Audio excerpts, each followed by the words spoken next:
Getting into 509 will be no problem with the master key. Let's get to the bottom of all this. Yes, let's.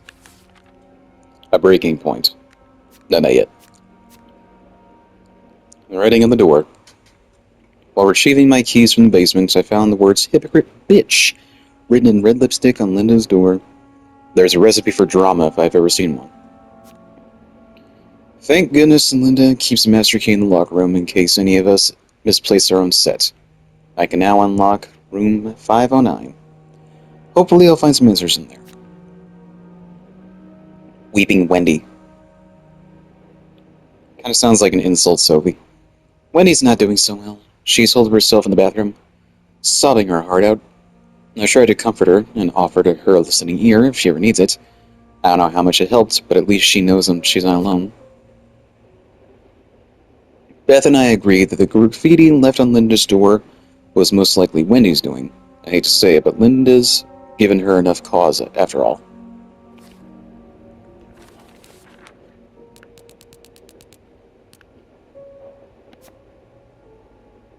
Rebecca works in the Clarington's laundry room. It's a tough job to do on your own, but she manages to get it done. She's a little withdrawn, which makes her an easy target for some of the other maids. But from what I can tell, she's sweet. I don't know how much I should buy into this, but there's a word among the other maids that there's something going on between her and Bobby. I can't say I would imagine the pair. And that's Susan. Is she the woman I saw in the photo? Susan's another maid who works here. She's a notorious gossip and loves to make fun of others behind their back. She and Yvette share that charming habit. Yvette is one of the Clarington's maids. She and Wendy used to be best friends, but now she's just awful to her. She and Susan have teamed up to ensure that no one at the hotel goes ungossiped about. Well, that's a recipe for disaster.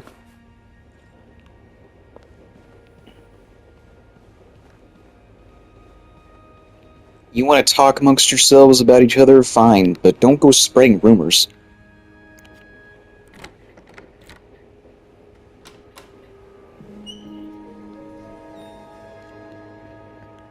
Seems like they're doing it intentionally to hurt each other.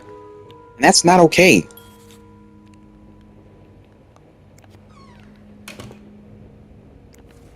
More work for poor Rebecca. Hang in there, Reb.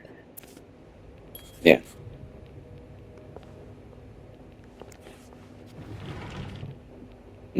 Another safe, huh?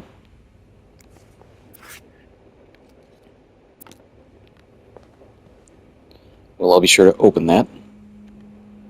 You didn't eat? I'll hold off on throwing this out just yet. The food's practically untouched. Anything I can clean? Yes.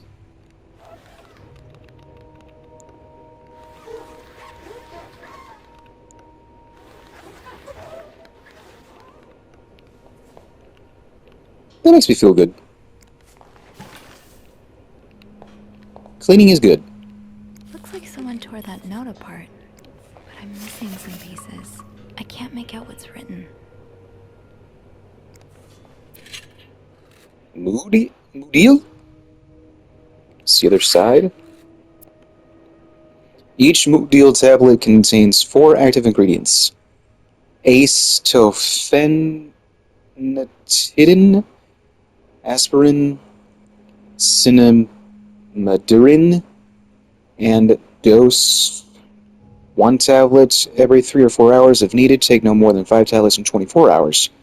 Moodil is a trademark of Myron Laboratories, Reno, Nevada.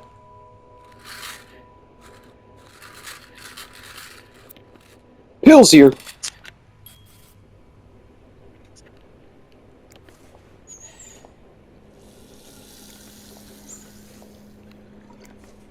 Yeah, I thought this was dirty.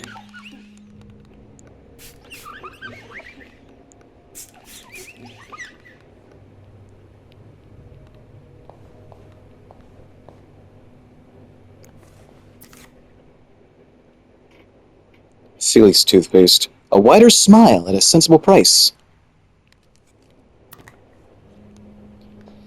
Now, the thing about whitening toothpaste, does it get rid of the color from your teeth, or does it mask the color with the color white?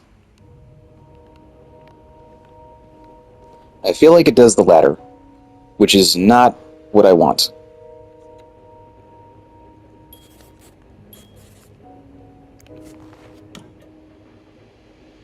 Why is everybody watching the same channel? Is Andy on?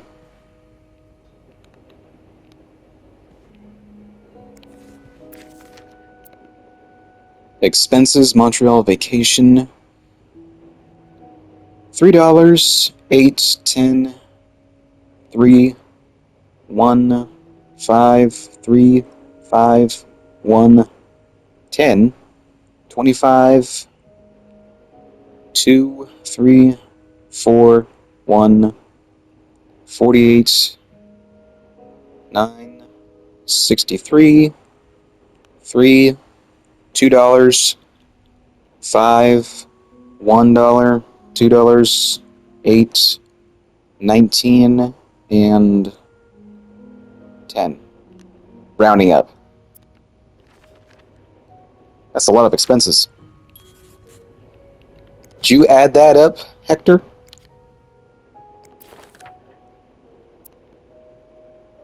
Meeting with John S.W. Regional meeting. Haircut, bank appointment, X.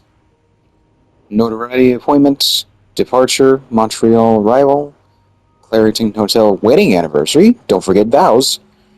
Attempt number 12, rose petals on the bed. Oh, it's a private thing. Return trip. Why would I throw it away? That would seem like a stupid decision. The person looking for you back in Texas, was he really just a coworker? Dear son, I cannot believe you decided to renew your vows so far away from the family.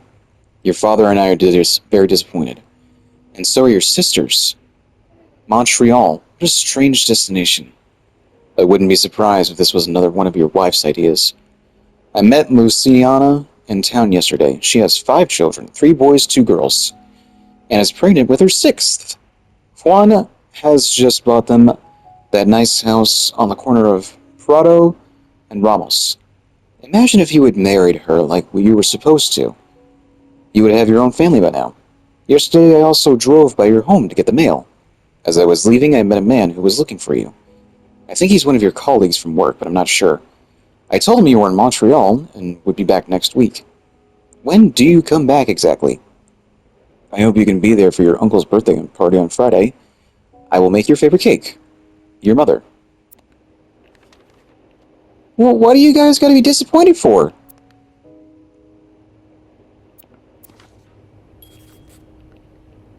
He probably renewed his vows for a reason.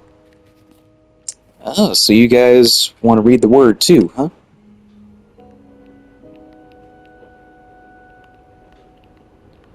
Does reading the good word help you get in the mood or something? And there's a rosary. Right? That's what this is? Someone's been sleeping here. I should leave it as it is.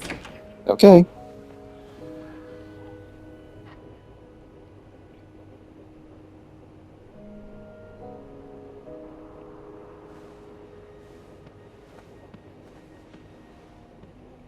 Now what is this?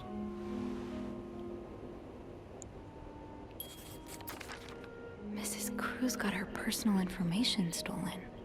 Is Mr. Morgan behind it? What? Fernie and Wiseman. 969 Christopher Street, Greenwich, New York. October 16th, 1957. Dear Mrs. Cruz, we wish to apologize on behalf of our company for the privacy breach that occurred on the 25th of September, and thank you for calling it to our attention. We're currently investigating the breach and are trying to understand how this individual was able to obtain your personal information. Rest assured that we will put measures in place to make sure the situation does not repeat itself. Your privacy is and always will be one of our top priorities. Sincerely, Harold Fernie and John Wiseman.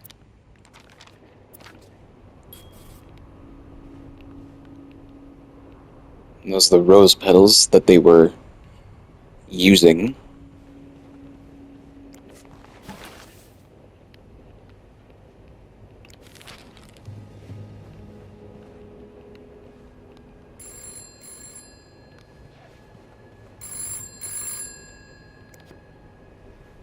Hello? Hello?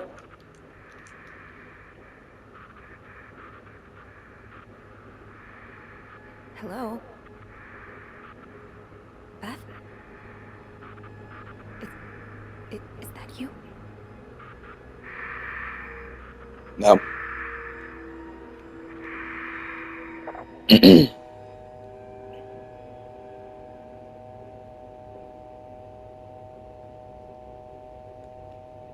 I'm in grave danger.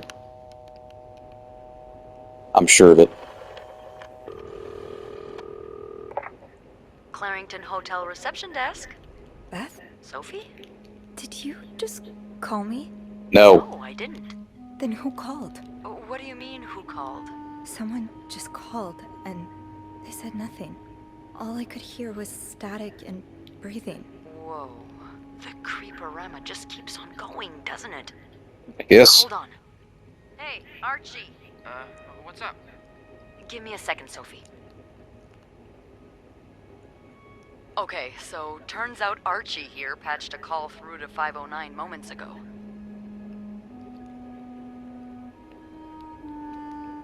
Did you recognize the voice? Did he recognize the caller's voice? You think it might have been Mr. Morgan? Yeah. Yeah. Let me ask. Okay, so it was a man's voice, but he can't be sure if it was our creep. Anything else? Did he notice anything else? He says he heard a faint bell in the background. It sounded like the elevator's bell. So he assumed the caller was one of our clients. You didn't see Mr. Morgan come back to the hotel, did you? No. I understand why you're creeped out, but I don't see how he could possibly know you're in 509. I didn't say a word to anyone. I know you didn't. No more calls to 509, okay? Can I ask Andrew not to patch any calls here for a while? Trust me, I will. Thanks. I haven't had time to check all of 509 yet, so I better get back to it. Oh, before you go, I have some more info for you. I was going over the details of our little mystery when I remembered something. About this morning. What is it? I saw Mrs. Cruz rush out of the hotel, all by her lonesome, not too long after Mr. Morgan knocked over that vase in the lobby. What time was that exactly? Really? Do you know what time it was exactly? I think Mr. Morgan left around 10, so I'm guessing between then and 5 past 10? What? I remember hearing a loud noise on the 5th floor right around that time. Like a door slamming really hard. Do you think it was her? Maybe. Anything Did you suspicious? notice anything weird about her? You mean, other than the fact that she was walking straight into a snowstorm? Yeah. Oh yeah, that is weird. Well, I've only ever seen her with her husband. It seemed unusual that she'd be leaving alone. But now that I think about it, maybe she was sneaking out. Or following Mr. Morgan. Yeah. You think she knows about him? Thanks for the info, I guess. Hopefully I can make sense of all of this. I'm sure you will. Call me as soon as you find something. Okay. Thanks for the info. This is weird.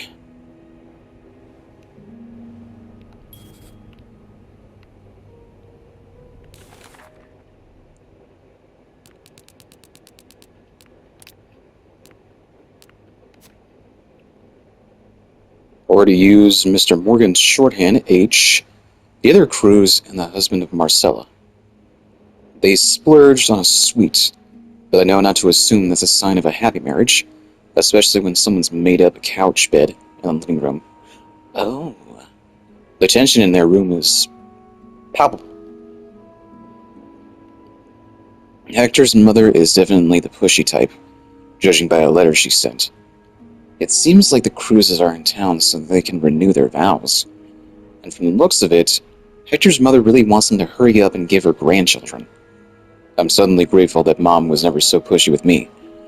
She also mentions that someone's been looking for Hector. Maybe I'm just being a hammer looking for a nail, but could that have anything to do with Mr. Morgan and his stalking?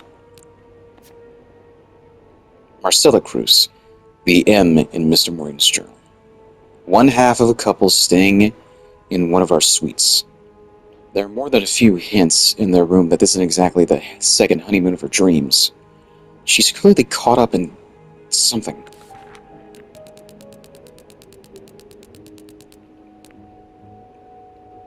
Laundry tickets.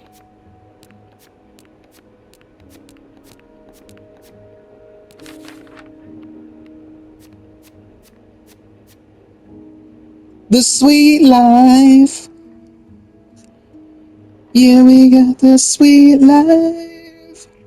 Room 501 is one of our suites, and Marcella and Hector have certainly made it feel quite lived in. There's lots to look through, so I'd better get started. The answers I'm looking for might not be readily apparent, but when in doubt, clean.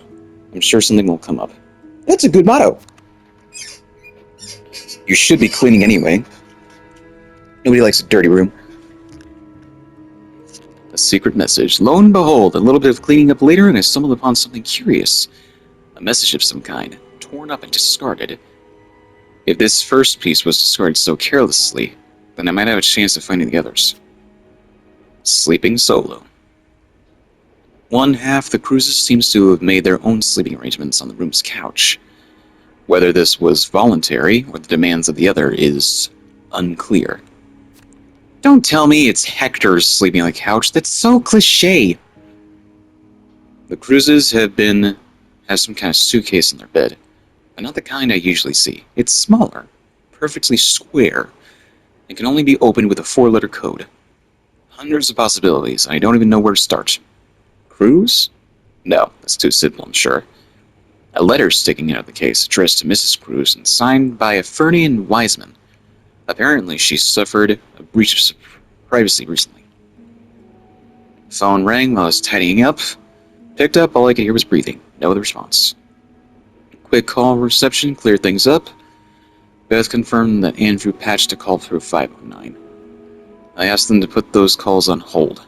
I'm jumpy enough as it is. While we're talking on the phone, Beth remembered seeing Mrs. Cruz leave the hotel right around the time Morgan made that mess in the lobby. Was she following him? And where's Mr. Cruz? Good question. We've already read that. Maybe I'll find more of those torn paper pieces if I keep cleaning the room. Maybe.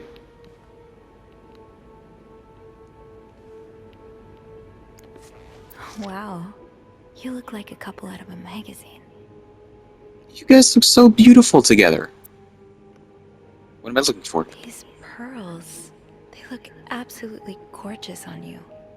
Though, I bet you could make anything look good. Yeah.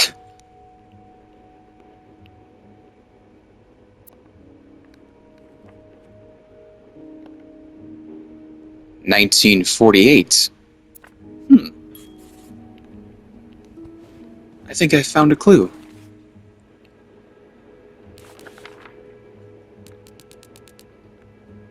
Wedding picture. February 14th, 1948. Okay. So let's try something. Maybe the code.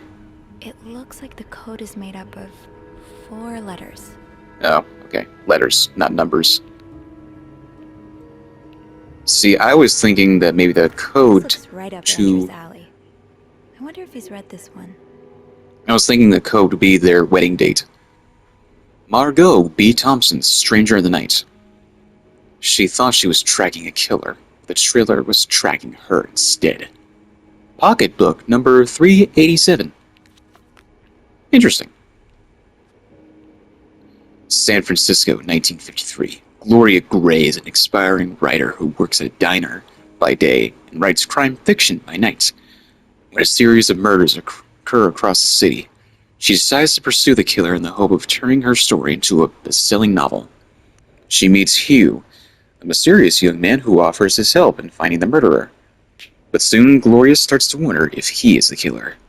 Read the story that's on everybody's lips before seeing the major motion picture. 50 cents! Oh my gosh, who are they going to cast to play as Gloria?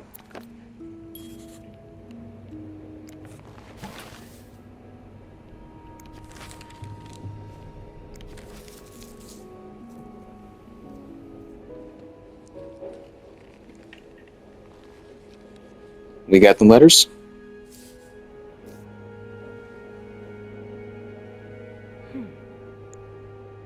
This is going to be a puzzle, huh? Okay. I've played puzzles before. I can do this. I can do this.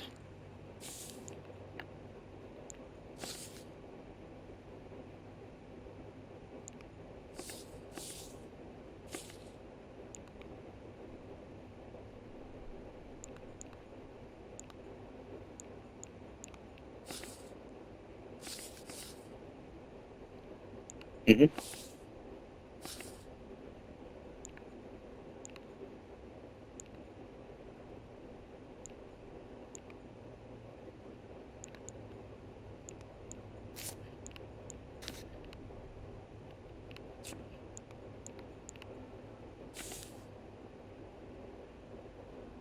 This is the, Hold on. Hold on. Uh...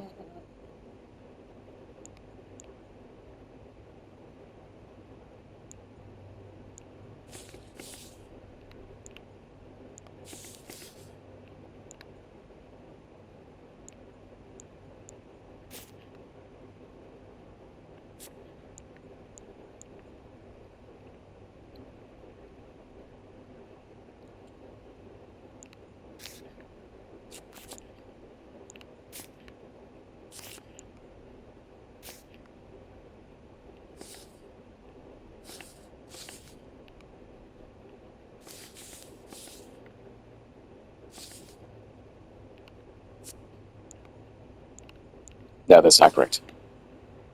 It's like this.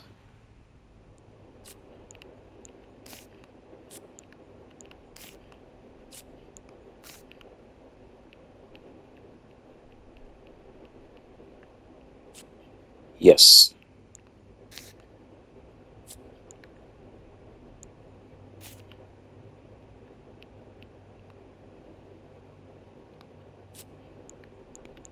Ah!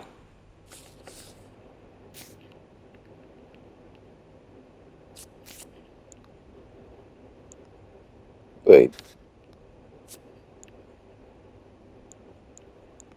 Is that?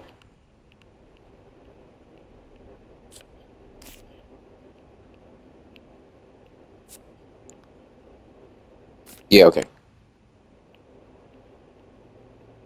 Nope, that's not correct.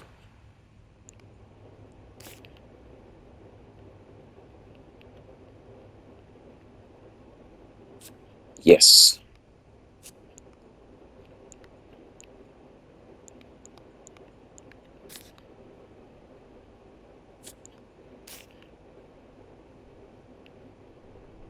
No. Yes.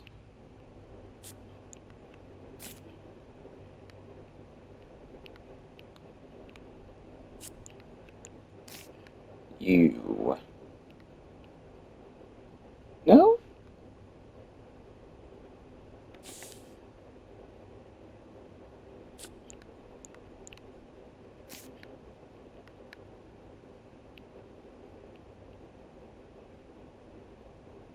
No, that doesn't make any sense.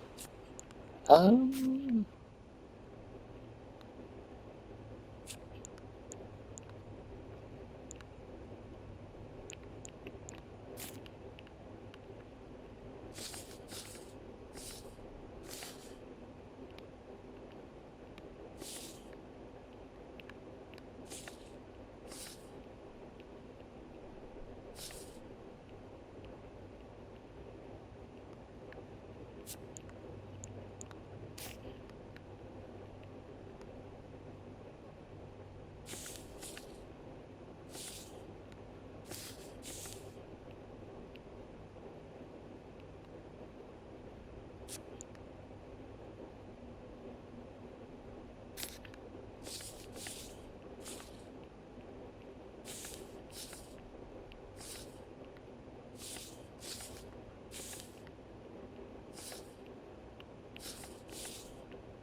No.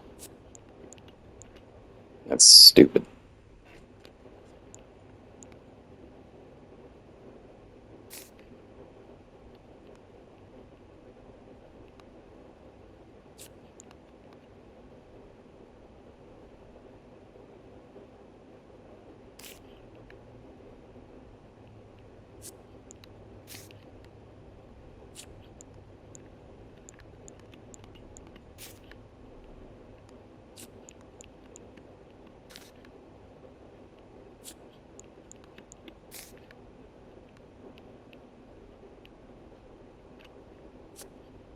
Okay.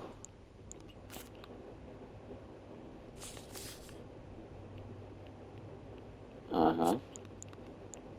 I'm getting it.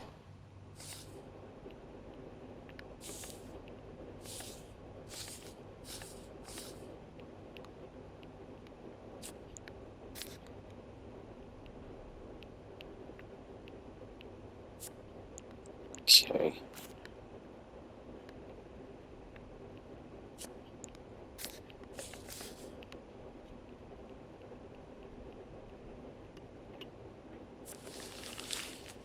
Gotcha. It's some kind of code. Could I break it? Nice of the paper itself to heal itself. I appreciate that.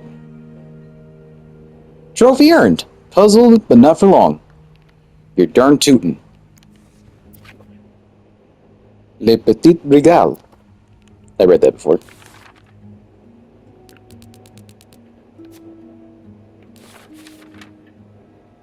Treasure among trash. It took some digging, but I got all the parts of the secret message. I'm glad I didn't throw away anything but the trash. Now it's a matter of finding out what exactly it says. Those symbols are strange and strangely familiar. Really?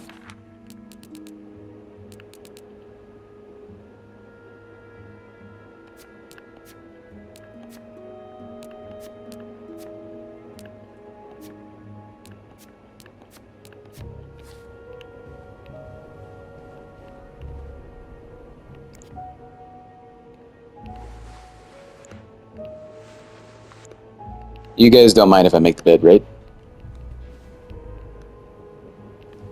And, one of you is sitting out in the... Locked. It looks like the code is made up of 4 letters. Let's look at it again.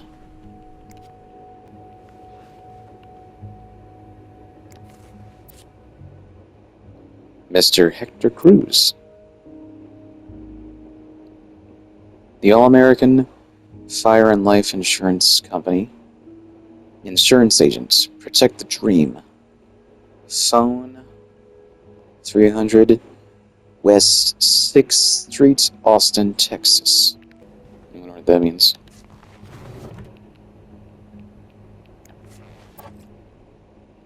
Liz Oil. Great.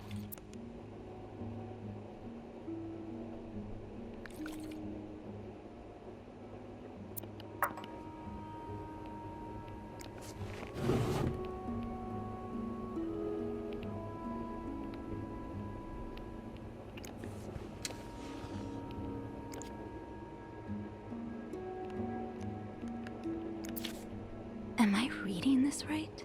The account's been emptied.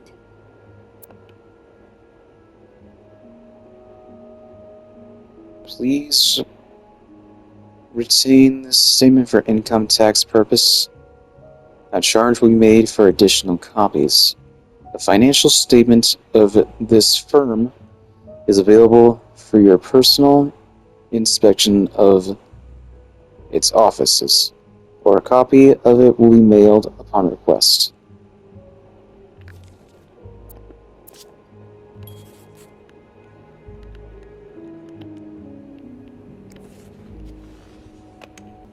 I can feel my brain turning to mush as I try to figure it out.